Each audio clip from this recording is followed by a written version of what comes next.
6:55 for the first mile. Didn't want to run today, but feeling pretty good.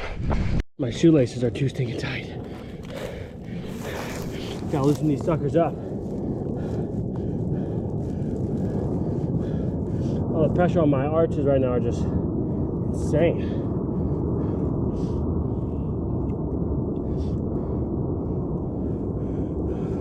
We're gonna have to make up for this break with a very fast negative split here to get all these times below 7 minutes. So stop's probably gonna be worth it. I don't know. We'll find out. The second mile was done 7 minutes flat. So oh frick, feels way better. I'm back at it. Oh man, I'm down for the count. That last mile was rough.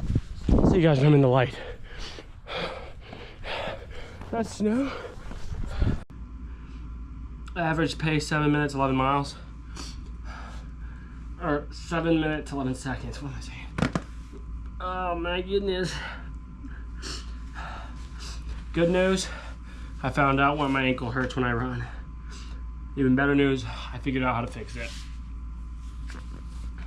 That treadmill running has screwed me up. No more treadmill running. Because before I was running always mid-foot. For a long time I was running mid-foot since I've gotten back into running for like a few months. And then I start running on the treadmill every once in a while, and I just get lazy on that treadmill and I start running on the back of my foot, and I hurt this ankle every time.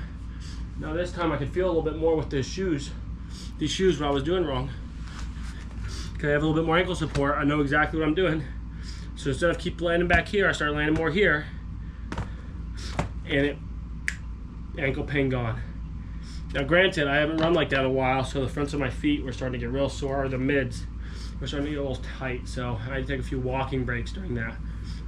So that's 7:11 pace. Had to tie my shoelaces and everything. I'd say that's pretty darn good. I'll take that any day.